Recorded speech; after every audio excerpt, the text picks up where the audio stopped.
Bonjour et Shabbat Shalom. C'est Catherine Louvet pour Uitanu. Alors aujourd'hui, j'avais à cœur de continuer à vous partager à propos du Nazir. Vous savez que dans Uitanu, on vit un Nazir jusqu'à Pâques. C'est-à-dire que jusqu'à Pâques, on a eu à cœur de se consacrer, de se mettre à part pour l'Éternel. Donc qu'est-ce que c'est un Nazir et qu'est-ce que ça veut dire faire un vœu? Qu'est-ce qu'on souhaite quand on fait un vœu? Voilà. Donc déjà, le mot en hébreu pour dire un nazir, pour le vœu, c'est néguer. On l'a entendu une fois dans sa vie. Hein. Il y a deux choses que nous dit la Bible sur le vœu. Elle dit, si tu fais un vœu à l'Éternel, tu ne tarderas pas à l'accomplir. Faire un vœu ou un serment, c'est se lier et s'engager. Et dans Nombre 30, il est dit, tu ne violeras pas ta parole. Ça, c'est important. Vous voyez, cette notion de je donne ma parole au Seigneur et je tiens ma parole. Voilà. Et puis un passage intéressant, vous savez, on avait travaillé sur l'idée de Samson, qui a été consacré dans le livre de Juges à l'Éternel. Et puis, est-ce qu'il y a dans le Premier Testament un autre personnage qui a été consacré à l'Éternel par un vœu de sa mère? Bien que Samson soit un peu différent. Samson, c'est l'ange qui vient voir la mère de Samson pour lui dire, voilà, l'enfant qui va naître de toi sera nazir, consacré à l'Éternel toute sa vie, etc. On a une autre histoire, comme quoi hein, c'est intéressant de savoir un peu, de regarder toutes les cas de figure, quoi. Dans Samuel 1, premier livre de Samuel, chapitre 1, Anna, dit « Si tu donnes à ta servante un enfant mâle, je le consacrerai à l'Éternel pour tous les jours de sa vie et le rasoir ne passera pas sur sa tête. » Samuel est consacré par Nazir, par sa mère. Et après, on ne va plus jamais en entendre parler. C'est étonnant. Vous voyez, c'est intéressant de voir que là, sa mère a fait quelque chose et le Nazir de Samuel va être très différent de celui de Samson. Autant on avait vu la semaine dernière que celui de Samson, il se fait quelque part, je vais dire presque dans la douleur, dans la rébellion, comme si Samson, il ne voulait pas et en même temps, il ne peut pas faire autrement parce qu'il a été comme saisi par l'Éternel. Samuel, ce sera vraiment différent. Samuel entre dans cette dimension du Nazir. Et Samuel, on l'a vu, il est membre de la tribu de Lévi, il n'est pas membre de la famille d'Aaron.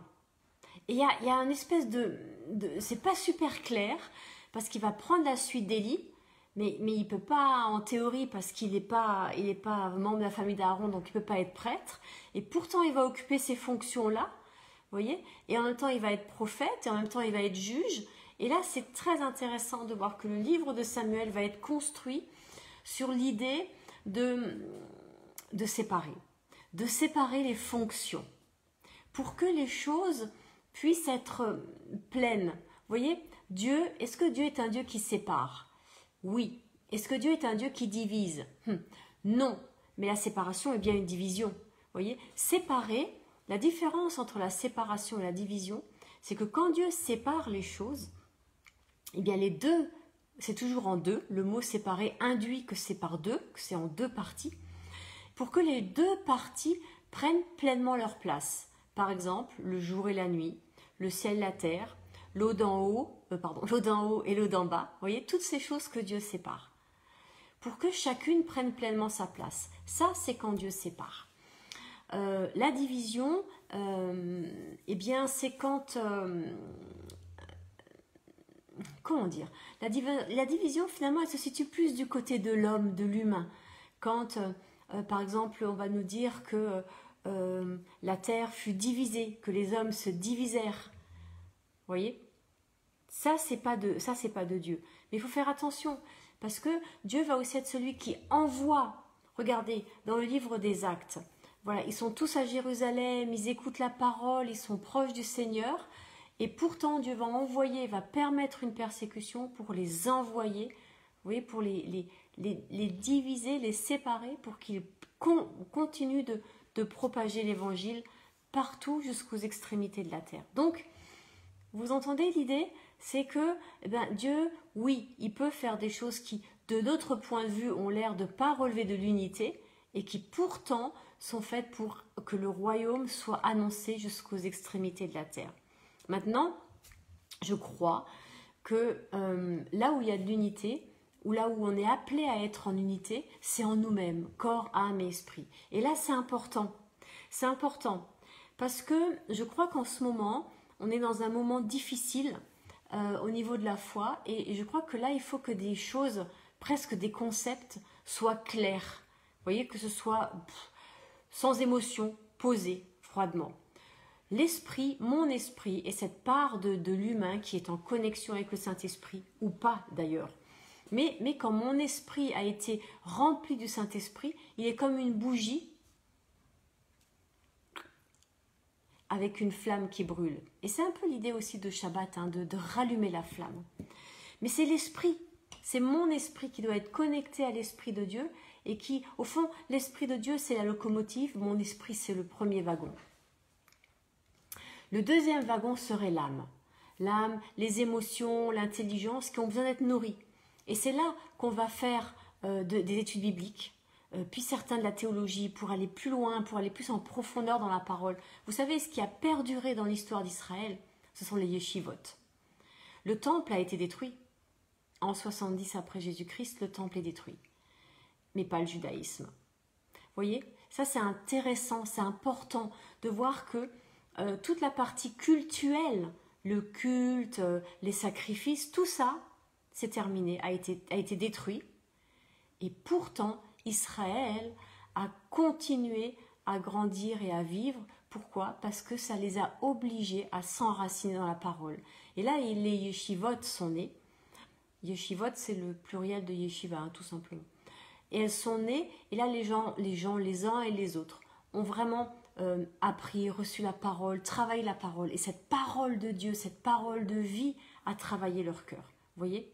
Ça, c'est intéressant de voir. Parce que quelque part, est-ce qu'on ne vivrait pas quelque chose de la même manière aujourd'hui, où les églises sont fermées, vont être fermées, de confinement en déconfinement, vous voyez? Et pourtant, on ne peut plus faire de culte, mais pourtant, le christianisme continue de se répandre, de grandir dans les cœurs, parce que, eh bien, on est obligé de revenir à l'essentiel. Et l'essentiel, et même l'essentiel dans le sens de l'essence, c'est ça, c'est sa parole. Oups, c'est le mauvais côté. Voilà, ça se voit mieux comme ça. Voilà, c'est sa parole, vous voyez? Et ça, c'est important de revenir à la parole. Et c'est là où les chrétiens, on va à nouveau avoir un témoignage, à dire ancré, qui a du poids dans le réel. Voilà, c'est mon troisième point, c'est le corps. Et là, je crois que c'est important de ce qu'on témoigne par nos corps et par notre façon de vivre. Que ce soit goûteux, équilibré, que ça donne de la saveur. Parce que je crois qu'aucun chrétien ne pense que sous prétexte qu'il appartient à Christ et qu'il est en Jésus-Christ une nouvelle créature, il n'a plus besoin de se vêtir, par exemple, une chose tout à fait idiote.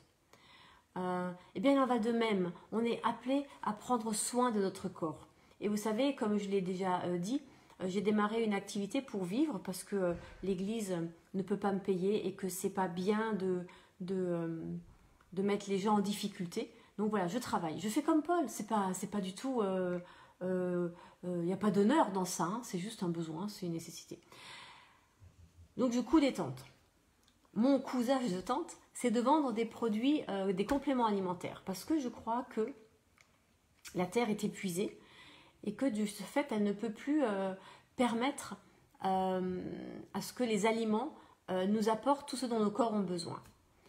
Je crois que que ça relèverait du déséquilibre de penser, de croire, de prétendre, de dire que Dieu, par une sorte de magie, va faire qu'on ait toute la vitamine D dont on a besoin, par exemple, ou le zinc dont on a besoin, ou le magnésium dont on a besoin, ou n'importe quoi.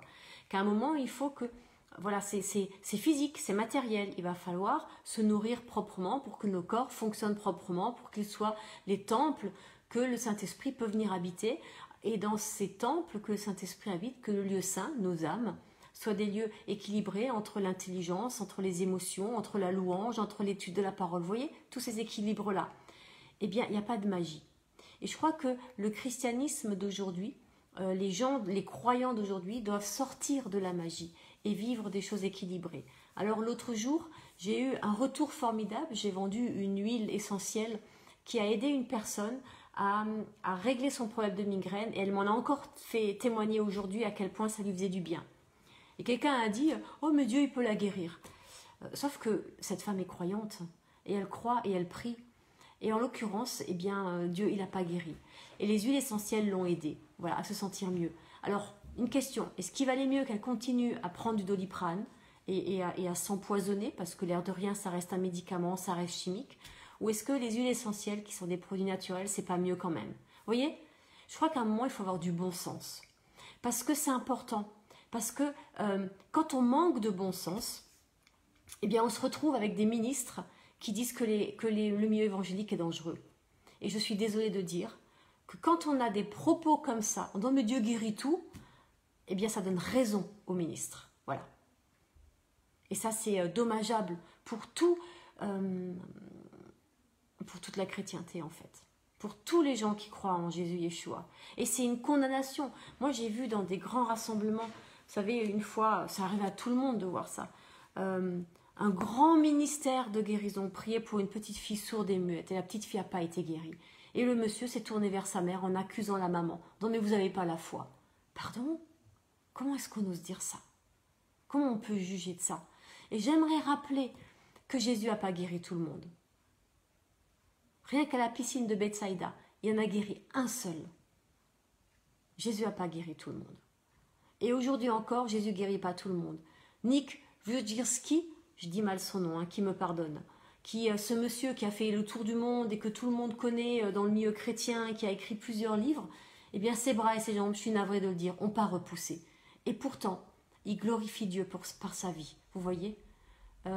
C'est comme Johnny, alors c'est beaucoup plus ancien, c'était ma jeunesse, cette dame qui à 18 ans ou 17 ans a plongé dans un lac et s'est fracassé la nuque et qui a fini tétraplégique, elle n'a jamais été guérie. Et pourtant, elle a rencontré tous les présidents américains. Et même si elle ne les avait pas rencontrés, mais elle a fait une œuvre formidable de témoignage. Et voilà, vous voyez, il faut arrêter. En tant que chrétien, il faut arrêter. En tant que croyant, il faut sortir de ce genre de propos magicaux, spirituels, qui sont du mélange et qui font que notre témoignage est mauvais. Il est mauvais, c'est juste mauvais. Oui, Dieu guérit. Et non seulement je le crois, mais je l'ai vécu et je l'ai vu. Je veux dire, c'est un de mes... c'était peut-être parce que c'est le premier miracle que j'ai vécu et auquel j'ai été amenée à prier pour ça. Mais il y a un jeune homme qui s'est... un grave accident de moto. Et les médecins disaient qu'il n'arriverait même pas vivant à l'hôpital. Et aujourd'hui, il marche, il est debout. Mais ça a pris des mois de prières. Et toute la famille est venue à Christ. Vous voyez? Mais c'est sur des mois, c'est toute une histoire. Et on a prié pour le cerveau, on a prié pour ses muscles, ses jambes, ses machins. Et il y a eu des guérisons. Et il y a eu des moments où il n'y a pas eu de guérison. Et où il a été opéré. Et lui, il savait que c'était juste. Vous voyez? On ne raconte pas des histoires comme ça n'importe comment. Il faut être prudent, il faut être sage. Parce que moi, je connais aussi des histoires. Quand je suis arrivée dans une paroisse une fois, et j'étais pas du tout au courant, je vois arriver un monsieur, et j'apprends son histoire, sa femme venait de mourir, et quelqu'un lui avait dit, elle avait un cancer, et on lui a dit, prie et Dieu te guérira. Ben ouais, elle a été guérie. Elle a été guérie un peu définitivement, un peu éternellement aussi, parce qu'elle est morte. Vous voyez, il faut arrêter, il faut être sage, et il faut être des témoins. C'est que les chrétiens redeviennent familiers de la parole de Dieu. Et j'allais vous défier en grec et en hébreu. Voilà, c'est ce niveau-là qu'il faut qu'on retrouve. C'est cette intimité-là qu'il faut qu'on retrouve. C'est connaître cette parole-là. Alors, pour en revenir au Nazir, donc on a là Samson et Samuel qui ont fait des vœux. Mais je veux venir à un autre personnage qui a fait des vœux, un vœu, et c'est dans Juge au chapitre 11. Et ce monsieur, il s'appelle Jephthé. Et il a fait un vœu. Il a dit, voilà, si l'Éternel me permet de remporter la victoire, la première personne qui sort du village quand je rentre, eh bien, je la sacrifie. Et la première personne qui est sortie, c'était sa fille. Sa fille unique, il n'avait pas d'autre fils. Il n'avait pas d'autre enfant. Il avait vraiment qu'elle. Et il a fait un vœu à l'Éternel. Ça, c'est un vœu. Et du coup, il s'est retrouvé à devoir sacrifier sa fille. Je suis désolée. Pourquoi est-ce qu'on nous raconte ça dans la Bible? Eh bien, c'est un avertissement, une mise en garde. Ne faites pas n'importe quoi. Et Jésus va le dire. Jésus Yeshua va abonder dans ce sens-là. Dans Matthieu 5, il va dire « Et moi, je vous dis de ne pas jurer, ni par le ciel, ni par la terre, ni par Jérusalem, car c'est la ville du grand roi. » Et en Jacques 5, c'est repris « Ni par le ciel, ni par la terre, ne fais aucun serment. » Serment, hop, là, vous voyez, jurer, faire un serment, c'est revenir à faire un nazir, à faire un vœu, on fait un vœu. Même si derrière, il n'y a pas le fait de se raser les cheveux et de ne pas manger de vin, pardon. Mais voilà, afin de ne pas tomber en jugement. Parce qu'on peut souhaiter des choses pas souhaitables. Et là, Jephthé est là pour nous rappeler, ne soyez pas, pardon, stupides. Ne soyez pas stupides. Et par notre stupidité, on peut empêcher l'œuvre de Dieu de se faire. Et j'aimerais vraiment qu'on puisse entendre cette parole de la Bible. Faire un vœu, c'est vraiment sérieux. Et c'est Paul qui va nous amener à considérer quelle est l'essence du vœu. Et l'essence du vœu, c'est dire, Seigneur, je te donne ma vie. Que ma vie soit un sacrifice vivant pour toi. Le vœu est lié au sacrifice. Puisqu'on s'offre à l'Éternel et on se consacre à l'Éternel, comme Samson a été consacré et comme Samuel a été consacré. Sauf que, est-ce qu'on va choisir de vivre un temps de consécration comme Samson ou comme Samuel? Vous voyez, c'est ça la question. Et c'est là où le Seigneur va travailler en nous. Et il n'y aura pas de magie. La guérison, ça va prendre du temps. La guérison de l'âme, ça va prendre du temps. Et alors, est-ce qu'on peut vivre une guérison tout seul? Oui, ça peut arriver. Et en règle générale, non, ça arrive rarement. Parce qu'on a besoin d'un vis-à-vis, parce qu'on est humain. Et donc, vaut mieux s'entourer de personnes qui savent ce qu'elles font un peu, qui sont les métiers et qui vont pouvoir être aidantes à l'âme de guérir. Est-ce qu'en tant que chrétien, on en a besoin? Définitivement, oui. Est-ce qu'on a besoin de délivrance en tant que chrétien? Clairement, oui. Parce que qui Jésus a délivré? Des Juifs. Il n'a pas été délivré quelqu'un d'autre, sauf la syrophénicienne qui lui a demandé à ce que sa fille soit libérée. Et Jésus Yeshua lui a dit, je ne suis pas venu pour les étrangers, mais pour les gens de la maison. Et elle a dit, mais même les petits chiens mangent les miettes. Et elle a été exaucée dans ce qu'elle avait demandé. Vous voyez? Donc, il faut vraiment lire la parole en entier. Et j'ai envie de dire, mais la lire, ça ne suffit pas si vous n'avez pas un espace, un lieu qui s'appelle l'église, la communauté, ou l'appelez comme vous voulez, pour ensemble, ou une yeshiva. Vous voyez, l'yeshiva, c'est le lieu d'étude.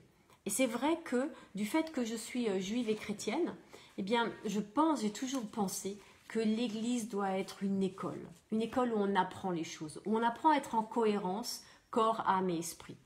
Alors, eh bien, quand le corps souffre, la réponse, c'est pas forcément dans la prière. Dire, si on a mal à la tête, on va prendre un Doliprane. S'il y a mieux qu'un Doliprane, on prend une huile essentielle. Voyez. Mais on va être sage. Voyez. Si vous avez faim, bah priez quand vous avez faim. Tiens, ça va être très drôle. Vous voyez ce que je veux dire? À un moment, il faut être arrêté d'être. Allez voir le Yémen, dans quel état ils sont. Ah, ils prient, hein, ça je vous le garantis. Ils prient au Yémen. Sauf que là, pour l'instant, ils ont l'aspect des gens qui ont été libérés des camps de concentration. Voilà comment ils sont. Mais c'est marrant, hein, sur les réseaux sociaux, moi, j'ai jamais entendu de mouvements d'églises, de communautés qui disent « Rassemblons-nous, toutes les églises, et allons aider efficacement, concrètement les gens au Yémen. » Pas entendu. Ou alors, faisons quelque chose, mais ensemble, c'est dans cette unité, faisons quelque chose de concret pour les enfants de je ne sais pas quel pays d'Afrique qui meurent de faim. Il y en a. Vous voyez? Non, il n'y a rien de ça qui se passe. Ça, ce serait un témoignage. Aussi. Plutôt que d'aller prophétiser je ne sais pas quoi, je ne sais pas qui. Vous voyez? Prophétiser que Trump va être réélu. Ah bah bravo, c'est un peu raté quand même. Il faut être sage. Il faut être sage. et vraiment entendre ce que dit le Seigneur. Et Dieu merci ces gens qui ont prophétisé et se sont repentis, et Dieu les aime, il n'y a aucun doute là-dessus. Mais ensemble, en tant que croyants, retrouvons du bon sens. Et l'histoire de Jephthé est là pour nous dire, mais ça c'était stupide. Et parfois aujourd'hui, on fait des choses stupides, ce qui fait que des ministres disent que les chrétiens, les évangéliques sont dangereux. Eh bien, je suis désolée, il n'a pas tout à fait tort. Maintenant, c'est à nous tous, de lui prouver que les évangéliques, que les chrétiens évangéliques sont des gens matures et sérieux. Et pour ça, revenons à l'écriture, mais en grec et en hébreu, pour de vrai, et pas seulement avec les numéros strong, même si c'est déjà un super bon début, parce que je l'ai déjà dit ça, voyez, allons plus loin, dans la cohérence entre le corps, l'âme et l'esprit. Et bien sûr, on va proposer la prière à quelqu'un qui a mal à la tête, je suis la première à le faire. Sauf qu'entre un Doliprane et de l'huile essentielle, je vais choisir l'huile essentielle. C'est plus sain pour la santé. Vous voyez, ayons un discours qui soit sain, S-A-I-N, avant de chercher à être sain, S-A-I-N-T. Parce que si on est saint, S-A-I-N, la sainteté, elle va pouvoir descendre sur nos vies. Parce que c'est cohérent. Alors j'aimerais nous encourager les uns et les autres à être cohérents. Et vous savez, des incohérences, il y en a partout. Il y en a dans le monde évangélique, il y en a dans le monde catholique, et il y en a dans le monde du judaïsme. Dans le monde juif, il y en a aussi. Vous savez, on peut acheter, sur Internet, on peut acheter des amulettes pour avoir la fortune, pour faire un vœu pour avoir la fortune. Ça continue l'histoire des vœux. Je peux faire des vœux dans le judaïsme pour devenir riche, pour avoir la bonne santé, etc., etc. Voilà, j'en pense pas plus. J'en pense pas plus que le reste. Si tu veux avoir la bonne santé, ben nourris-toi correctement. Si tu veux être riche, ben travaille. Et qu'est-ce que ça veut dire être riche? Vous voyez? Commençons à grandir, à devenir cohérents. Et gardons à l'esprit que faire un vœu, appartenir à l'Éternel, se consacrer, parce que c'est la même essence finalement, se consacrer, être consacré à Dieu, être prêtre et sacrificateur et tout ça, ça a une implication dans le réel. Pour nous tous. Et c'est important. C'est important qu'on soit cohérent et qu'on grandisse dans cette cohérence. Et cette cohérence, elle est dans la parole. Voilà, j'avais à cœur de vous partager ça aujourd'hui parce que je crois que c'est important. Les propos du ministre sont importants. Ce ministre-là. Parce que on a deux possibilités. Soit on se... Comment on dit? On s'offusque. Oh, comment a-t-il osé? Soit on entend quelque chose. En disant... que quand même, dans le milieu évangélique... il y a à boire et à manger. Et que ce serait peut-être bien qu'on entende quelque chose. Et que, moi je suis navrée, mais dans l'histoire, tous les réveils, tous les grands réveils qu'il y a eu, qui ont bouleversé le monde, ça a toujours été construit sur la parole. Et quand Pierre se lève dans le livre des Actes, c'est parce que Yeshua, Jésus, leur a ouvert l'intelligence pour comprendre la parole, parce qu'il leur a expliqué le royaume entre sa mort et sa résurrection, et il a prêché. C'est la parole premièrement. Les miracles suivent pour confirmer la parole. Il n'y a pas de miracle sans confirmation de la parole. La parole est première. Et je crois que dans certains milieux évangéliques, on a perdu ça de vue. Alors si vous voulez étudier la parole, c'est pas compliqué. Vous savez ce que moi j'ai fait? Eh bien très bien, je vais vous le dire. Je me suis inscrite à des cours. Voilà, tout simplement. À l'université hébraïque de Jérusalem, ça s'appelle Rosen, pub. Et je me suis inscrite et je fais de l'hébreu biblique. Et alors je peux vous dire, il y a un niveau. Voilà quoi. Et je continue à apprendre, à me former et à laisser le Seigneur me former sur ça, sur l'hébreu, voyez, sur le texte. Et c'est ça qui est important. Et après, eh bien, est-ce que je prie pour la délivrance? Oui. Est-ce qu'il y a des délivrances? Oui, clairement. Est-ce qu'on prie pour la guérison? Oui. Est-ce qu'il y a des guérisons? Oui, clairement. D'accord? Mais c'est d'abord la parole. Et c'est cet équilibre-là qui compte. Alors, tous à vos Bibles. Et puis, partageons. Il y a des bons enseignements, il y en a des moins bons, c'est vrai.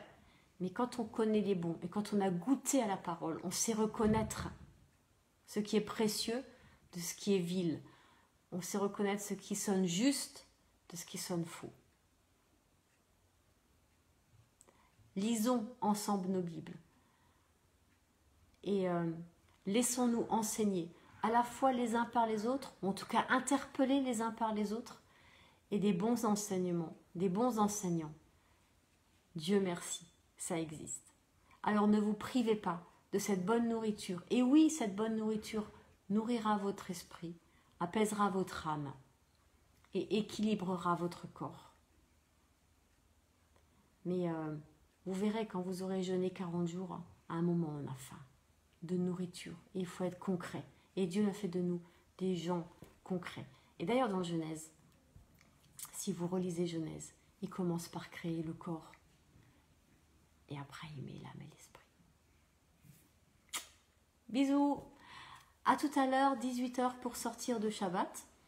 Et puis on se retrouve demain à 15h30 pour le Zoom, qui n'est pas un Zoom puisque c'est un Teams, c'est que c'est sur Microsoft. Et on parlera de Matthieu. Il me semble que c'est Matthieu 10. J'ai toujours un doute sur le texte, l'endroit précis du texte. Vous savez, c'est cette parole étrange, parce qu'on reste dans le combat, hein, cette parole étrange de Jésus qui dit, je ne suis pas... Oui, c'est Matthieu 10. Cette parole étrange de Jésus qui dit, ne croyez pas que je sois venu apporter la paix sur la terre. Je ne suis pas venu apporter la paix. Donc il insiste, hein, mais l'épée. À noter, l'épée, c'est pas forcément la guerre. Je vous le glisse en passant. Jésus n'a pas dit qu'il est venu apporter la guerre. Il est dit qu'il est venu apporter l'épée. Intéressant. Peut-être qu'on est déjà en guerre et que l'épée va nous aider à sortir de nos guerres, de notre guerre. Je vous laisse réfléchir. Et si vous voulez en savoir plus, eh bien, on se voit demain pour ça, demain 15h30. Shabbat Shalom, et que vraiment, dans ce Shabbat aujourd'hui, on puisse commencer à recevoir ce que le Seigneur a préparé pour nous et qui relève de l'équilibre. D'autres diront l'alignement, hein, mais c'est pareil. Soyez bénis.